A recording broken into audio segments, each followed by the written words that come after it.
प्रधानमंत्री जी, आप गोदी मीडिया से अपनी चाटुकारिता दिन रात करवाना चाहते हैं, करवाइए, कोई हमें दिक्कत नहीं है, वो लोग करेंगे ही। लेकिन जब युद्ध का समय है, लड़ाई का वक्त है, इतने गंभीर समय में है, ऐसे समय में आप ऐसे समय में झूठी खबरें वहां पे चलवा रहे हैं, झूठी खबरें चलवा रहे हैं। लाहौर में घुस गए, इस्लामाबाद में घुस गए, यहां कराची में कब्जा हो गया, रावलपिंडी में कब्जा हो गया। अरे भाई, ऐसे वक्त में हमारी सेनाएं लड़ रही होती हैं, उनको सही जानकारी सारी चीजों की होती है, परिस्थितियों का। आप उनके जीवन को संकट में डाल रहे हैं। कौन कहां लड़ रहा है, किस पोजीशन पे है, आप दुनिया भर की जो भी मन हो रहा खबरें चलाए जा रहे हैं मीडिया पे। लेकिन इतने गंभीर विषय पे दोनों सदनों के अंदर चर्चा हो रही है। 18 घंटे काम करने वाला प्रधानमंत्री 2 घंटे भी दोनों सदनों में क्यों नहीं है, यह सवाल हम लोग पूछना चाहते हैं। कह रहे हैं आपकी बात सुनने के लिए नहीं आना चाहते, राजनाथ सिंह की बात सुनने आ जाते। ये लोग भी बकवास करते हैं। हम लोग जब बोले मत सुनो, भेज दो वापस, कम से कम अपने लोगों की तो सुनने आ जाओ। वो भी सुनने नहीं आते। बकवास बोला सब, बकवास सब नहीं, उन्होंने बोला हट जाएगा दोनों। जैसे आप उनका सुन ले, वैसे मैंने उनका सुन लिया। तो आपके मंत्री यहां बकवास करते हैं। आपके माननीय मंत्री, सांसद, नेता जो आते हैं यहां बकवास सब मत बोलिएगा, आप चेयर ने मना कर दिया। चलो, प्रधानमंत्री जी अवतार हैं, वो अदृश्य रह के भी कहीं मौजूद हो सकते हैं। उनको आना नहीं होता शारीरिक रूप से, वो प्रकट हो जाते हैं।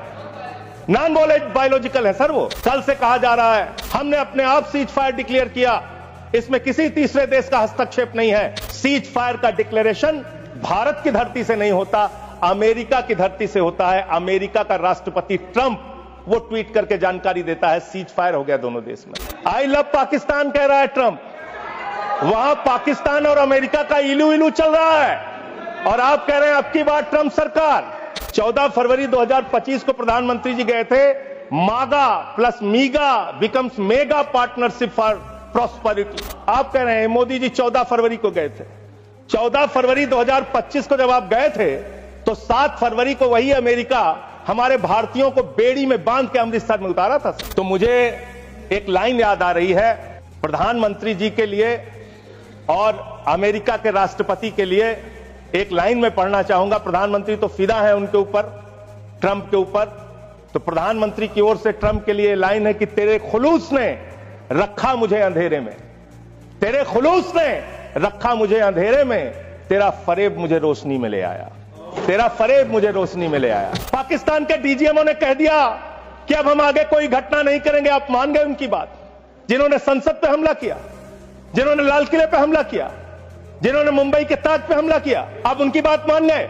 आप कह रहे हैं वो पाकिस्तान आपसे गिड़गिड़ाया, आप मान गए। अरे मान्यवर, वो हमारी बहनें भी तो गिड़गिड़ा रही थी, वो आतंकवादी तो नहीं माने, आप कैसे मान गए? प्रधानमंत्री जी, सेना के सम्मान की बात हो रही है, आपने कितना सेना का सम्मान किया? 3 साल तक भारत के सेना की भर्ती बंद रही मान्यवर। 1,80,000 सेना की तादाद को कम किया गया, उसके लिए आप जिम्मेदार हैं। आप सेना के सम्मान की बात करते हैं। आपके पास सब कुछ के लिए पैसा है, अपने दोस्तों के ऊपर लुटाने के लिए लाखों हजारों करोड़ रुपए है, लेकिन सेना के जवान को आपने अग्निवीर बना के 4 साल की योजना में उनको जवान बना दिया। उनके लिए तनख्वाह देने के लिए पैसा नहीं है आपके पास। आपके पास सीआरपीएफ के जवान, उनके पास आपको पेंशन देने और शहीद का दर्जा देने का पैसा नहीं है। आप सेना के सम्मान की बात करते हैं। भारत के सेना की बहादुर बेटी कर्नल सोफिया कुरैशी के लिए आपका बीजेपी सरकार का मध्य प्रदेश का मंत्री कहता है वो आतंकवादियों की बहन है।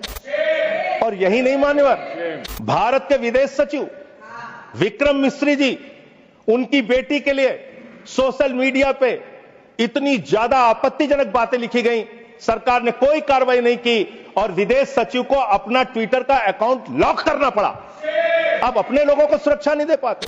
और मैं इसलिए चंद लाइनें आपके लिए कहना चाहूंगा कि तू इधर उधर की ना बात कर, तू उधर उधर की। आप ही का चेहरा आ रहा है सर, थोड़ा निर्देश दे दीजिए, आप ही को दिखाए जा रहे हैं बार बार।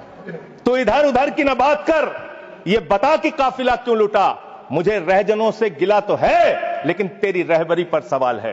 विपक्ष को देशद्रोही कहते हैं, विपक्ष को गद्दार कहते हैं। आप पूरी दुनिया में घूमते हैं, एक देश आपके समर्थन में नहीं आता, एक भी देश आपके पक्ष में खड़ा नहीं होता, लेकिन जब आपको जरूरत होती है आप कहते हैं विपक्ष के लोगों पूरी दुनिया में जाओ और भारत के पक्ष में बोल के आओ। गए विपक्ष के लोग, हमारी भी पार्टी के 2 सांसद गए और हम सरकार का पक्ष दुनिया में रख कर आए। जब भी देश पे संकट होगा हम आपके साथ खड़े हैं, लेकिन लोगों को बांटने का काम, अपमानित करने का काम और रोज रोज इस तरीके से गद्दार कहने का काम बंद कीजिए। बहुत बहुत धन्यवाद।